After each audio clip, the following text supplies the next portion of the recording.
Hello student, welcome to my YouTube channel. आज की इस क्लास में मैं बायोलॉजी के मोस्ट इंपोर्टेंट क्वेश्चंस लेकर आया हूं और जो चैप्टर है हमारा उसका नाम है ह्यूमन हेल्थ एंड डिसीज। क्या है हमारे चैप्टर का नाम? ह्यूमन हेल्थ एंड डिसीज, या हिंदी में कहे तो मानव स्वास्थ्य और रोग से। इस चैप्टर से मैं मोस्ट इंपोर्टेंट टॉपिक आपके लिए लेकर आया हूँ। तो चलिए स्टार्ट करते हैं। सबसे फर्स्ट हमारे पास जो क्वेश्चन आता है फर्स्ट वो है डिफाइन इम्यूनिटी, वैक्सीन, वैक्सीनेशन और इंटरफेरेंस। देखो यहाँ पर हमने 4-5 डेफिनेशन को एक साथ लिखा हुआ है। कौन कौन सी डेफिनेशन है? नंबर 1 है मेरे पास इम्यूनिटी क्या होता है, सेकंड है वैक्सीन मेरे पास, थर्ड है मेरे पास वैक्सीनेशन, फोर्थ मेरे पास है इंटरफेरेंस। तो ये 4 डेफिनेशन हमें सबसे पहले इस चैप्टर से पता होना चाहिए। डेफिनेशंस का क्या रोल होता है? डेफिनेशन का रोल ये है कि हम अगर डेफिनेशन कर लेते हैं तो हमारे 1 और जो 2 मार्क्स के जो क्वेश्चन होते हैं उनमें फिर हमें ज़्यादा प्रॉब्लम नहीं आती है, क्योंकि जो 1 और 2 मार्क्स से जनरली जो क्वेश्चंस होते हैं वो डेफिनेशन से लिए जाते हैं। ठीक है। हिंदी में अगर हम बात करें तो प्रतिरक्षा, वैक्सीन, टीकाकरण, इंटरफ्रेंस को आपको क्या करना है? परिभाषित करना है, मतलब डेफिनेशन आपको लिखना है। ठीक है स्टूडेंट।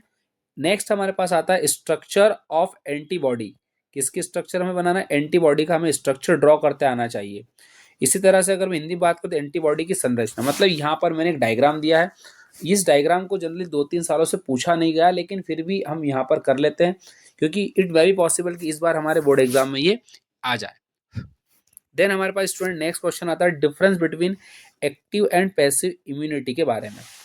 हमारा जो 3rd नंबर का क्वेश्चन है वो डिफरेंस वाला है। वो डिफरेंस किसमें? हमें एक्टिव और पैसिव इम्यूनिटी का। तो एक्टिव पैसिव इम्यूनिटी का डिफरेंस हमें बहुत अच्छे से पता होना चाहिए। सबसे काम की बात यह है कि या कहीं की मोस्ट इंपोर्टेंट थिंग इस टॉपिक के अंदर ये कि आपको 4 पॉइंट्स करना है। कितने पॉइंट करना है? 4 पॉइंट करना है। क्योंकि जब हम 4 पॉइंट्स लर्न करके जाएंगे तो 3 पॉइंट तो हम इजीली से लिख देते हैं, बस फिर हमें जो 1 पॉइंट होता है उसमें प्रॉब्लम आती है। या कहें कि 4 पॉइंट्स लर्न करके जाइए ताकि हम आसानी से आंसर को लिख पाए। हिंदी मीडियम की अगर मैं बात करूं तो हिंदी में इसको क्या बोला जाता है? हिंदी में हमारा जो टॉपिक है इसे बोला जाता है सक्रिय और निष्क्रिय प्रतिरक्षा के बीच अंतर। मतलब एक्टिव पैसिव जो इम्यूनिटी है उसको हिंदी में सक्रिय और निष्क्रिय प्रतिरक्षा के बीच में आपको अंतर लिखना है। कितने अंतर लिखना है या कितने पॉइंट्स लिखना है आपको? तो मैंने जैसे कि कहा आपको 4 पॉइंट्स तो मैक्सिमम या कहें कि मिनिमम लिखना ही है किसी भी डिफरेंस के अंदर। देन स्टूडेंट 4th नंबर का टॉपिक है short note on alcohol and drug. देखिए एल्कोहल और ड्रग हमारे पास जो एक ऐसा टॉपिक है जो जनरल पूछा जाता है और हम एक जनरल अवेयरनेस के लिए भी हमें ये टॉपिक पता होना चाहिए कि एल्कोहल और ड्रग्स के बारे में।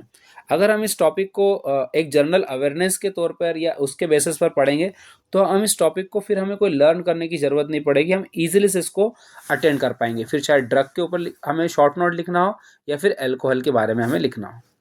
हिंदी मीडियम की अगर हम बात करें तो शराब और नशीली दवाओं पर संक्षिप्त टिप्पणी। तो वही वाली बात है कि आपको एल्कोहल और ड्रग्स के बारे में प्रॉपर अगर अवेयरनेस है या सॉरी अवेयरनेस का मतलब आपको प्रॉपर तरीके से पता है, आपने इस टॉपिक को जनरल अवेयरनेस के हिसाब से पढ़ा है कि हाँ भैया एल्कोहल क्या है, ड्रग क्या है, इसका कंजप्शन करने से क्या होता है, तो उससे फिर ये टॉपिक हमें लर्न नहीं करना पड़ता, ऑटोमेटिक याद रहता है। एक ऐसे टाइप का है तो आप उसको ऐसे टाइप ही कीजिए ताकि आपका काम ईजी हो जाए। देन इसके बाद हमारे पास स्टूडेंट क्या आता है? 5th नंबर का क्वेश्चन आता है और 5th नंबर का टॉपिक क्या है मेरे पास? Describe various type of immunity. मतलब आपको अलग जो इम्यूनिटी है सबसे पहले तो उसको आपको डिफाइन करना है और साथ में ये भी बताना है कि इम्यूनिटी कितने टाइप की होती है, राइट? तो इम्यूनिटी और उसके वेरियस टाइप्स ऑफ इम्यूनिटी ये आपको क्लियर करना है, जिससे हमारा काम आसानी से हो जाएगा। हिंदी में बात करें तो प्रतिरक्षा और उसके प्रकारों के बारे में आपको बताना है कि प्रतिरक्षा तंत्र क्या होता है और उसके कौन कौन से टाइप्स होते हैं। इनको भी आप कीजिएगा। ये क्वेश्चन जनरली 4 मार्क्स के हिसाब से आप कीजिएगा, क्योंकि अगर आता है तो 4 मार्क्स हमें इजीली से मिल जाते हैं। और स्टूडेंट अगर आपने अभी तक इनमें से कोई भी टॉपिक ऊपर वाला नहीं किया है तो मैं आपसे कहूंगा कि 6 नंबर का क्वेश्चन जरूर आप करके जाइए, क्योंकि 6 नंबर का जो टॉपिक बोलो या क्वेश्चंस बोल दीजिए उसमें हमने क्या क्या ऐड करा है वो थोड़ा सा आप समझिए। सबसे पहले तो उसके अंदर हमने ऐड कर रखा है कैंसर के बारे में। तो पहले तो आपको बताना है कि भैया व्हाट इज कैंसर। सबसे पहले क्या बताना है आपको कि कैंसर है क्या। ठीक है। इसके बाद आपको क्या बताना है? कैंसर के बाद में आपको बताना है कैंसर के टाइप्स। क्या बताना है? कैंसर के आपको टाइप्स बताना है कि कितने टाइप के कैंसर्स होते हैं। और फिर इनका आपको एप्लीकेशन पार्ट बताना है, या कहें कि इससे टाइप्स जब आप बताओगे तो सारी चीज़ें आपकी यहाँ पर क्लियर हो जाएगी। ठीक है। तो कैंसर क्या है ये बताना है आपको, कैंसर के टाइप्स बताना है और उनको भी आपको शॉर्ट में डिस्क्राइब करना है। तो ये जब क्वेश्चन करेंगे तो आपका काम लगभग कैंसर के सारा जो क्वेश्चन घूम फिर के आता है वो आपका कवर हो जाएगा। देन इसके बाद आता है एड्स। एड्स के बारे में भी आपको ऐसे ही करना है कि एड्स क्या है और एड्स के क्या सिम्टम्स होते हैं, क्या फुल फॉर्म है, एड्स डे कब हम सेलिब्रेट करते हैं, या कहीं सेलिब्रेट का मतलब कब हम इसको डिक्लेयर किया हुआ है गवर्नमेंट ने, तो वो सब कुछ आपको यहाँ पर लिखना है। ठीक है। इसी तरह से हम बात करेंगे लाइफ साइकिल ऑफ प्लाज्मोडियम। अब प्लाज्मोडियम की लाइफ साइकिल आपको अच्छे से पता होना चाहिए, क्योंकि बहुत बड़ा एक लेंदी क्वेश्चन है ये, तो आप इसको पॉइंट वाइज पैराग्राफ वाइज लिख लीजिए, तो आपका ये काम आसानी से हो जाएगा। और इसका जो डायग्राम है उससे आप समझ के लिखेंगे तो मुझे नहीं लगता कि बहुत बड़ा या लेंदी क्वेश्चन आपको लगेगा, इसका आंसर ज़्यादा लेंदी आपको लगने वाला है। ठीक है। तो ये टॉपिक को आप जरूर कीजिए 6 नंबर का।